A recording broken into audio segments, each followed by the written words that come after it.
Et comme tous les vendredis, nous retrouvons maintenant le président du consistoire de Paris. Bonjour Joël Mergui et Shabbat Shalom. Bonjour et Shabbat Shalom à toutes et à tous. Un Shabbat qui suit une semaine terrible de commémoration de la Shoah, une semaine où nous avons vibré à l'unisson avec nos sœurs et frères israéliens, avec la libération des premiers otages, de nouveaux otages, en espérant le retour de tous les otages. Et une semaine où ce Shabbat particulier, je le passerai tout le Shabbat avec une équipe magnifique de jeunes, avec les jeunes de Tikvateinu, le mouvement de jeunesse rattaché au consistoire de Paris, cette jeunesse juive dont on parle tellement, cette jeunesse qui s'implique, cette jeunesse qui construit, cette jeunesse qui bâtit, cette jeunesse qui s'occupe des plus jeunes. Et j'aurai le privilège et le plaisir d'être avec ces jeunes qui ont la vocation de s'occuper à leur tour de la communauté. L'engagement de la jeunesse juive. Qu'est-ce qui motive la jeunesse juive à s'engager? Et je crois qu'aujourd'hui, nous sommes dans un moment particulier de notre histoire, où nous avons pu, et je l'ai répété à de tellement nombreuses reprises, la fierté que j'ai de voir cette belle jeunesse, de voir nos jeunes comment ils ont été éduqués. Aucun de nos jeunes, ni nos jeunes, ni nous quand nous étions plus jeunes, n'avons trouvé de prétexte dans la violence, n'avons trouvé de prétexte pour la violence, n'avons trouvé de prétexte dans les conditions précaires dans lesquelles nous avons pu quitter les différents pays dans lesquels nous avons vécu, les conditions précaires dans lesquelles les rescapés de la Shoah sont revenus de la Shoah.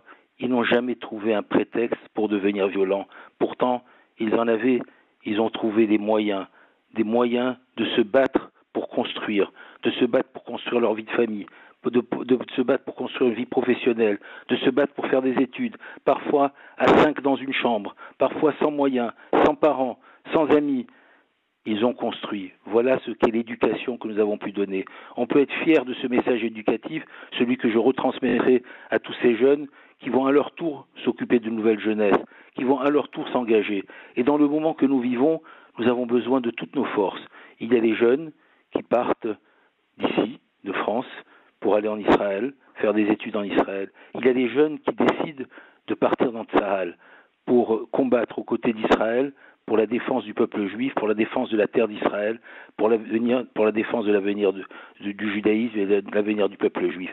Sans la terre d'Israël, on le sait aujourd'hui, l'avenir du peuple juif, on sait ce qu'il a été il y a 80 ans. La terre d'Israël est fondamentale. Mais il y a aussi les jeunes qui restent dans leur maison, dans leur famille, à Paris, dans les banlieues, à Marseille, à Lyon, dans toutes les villes de France, qui restent en Europe, qui restent aux États-Unis. On n'a pas le choix.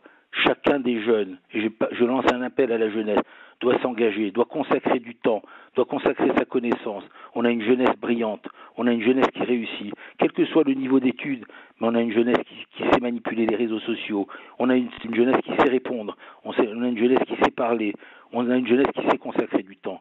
Alors, il faut consacrer ce temps. Pour ma part, quand j'étais plus jeune, tous mes cousins avaient quitté le Maroc pour aller servir Tsahal en Israël. Et je me suis trouvé dans un dilemme, puisque je ne partais pas en Israël. J'ai décidé à ce moment-là de consacrer une partie de ma vie à la communauté. C'est ce que j'ai fait depuis 40 ans. Les jeunes, ceux qui m'écoutaient, c'est ce que vous devez faire aussi. Vous continuez vos études, vous vous mariez, vous réussissez à travailler. Alors, 2 heures, 4 heures, 10 heures, une demi-journée, du temps par semaine à votre communauté, à votre association, à la vie juive, à l'avenir du judaïsme, du temps par semaine contre le temps qui est donné et la vie qui est donnée par nos cousins, vos frères, vos cousins, qui sont eux en Israël. Alors l'engagement de la jeunesse juive, il est tellement essentiel, il est tellement fondamental pour que le judaïsme continue à se développer, pour que la transmission continue à se développer. Jeunesse juive religieuse, jeunesse juive pas religieuse, mais jeunesse juive impliquée, engagée, pour que la vie juive continue, pour que nous puissions voir dans nos enfants, dans nos petits-enfants, ceux qui prendront le relais de la mémoire. On a parlé beaucoup de relais, du devoir de mémoire. J'ai beaucoup dit que le devoir de mémoire s'accompagne d'une obligation d'avenir, d'une obligation d'avoir des petits-enfants juifs. Ça s'accompagne d'une jeunesse juive engagée par tous les moyens. Shabbat Shalom.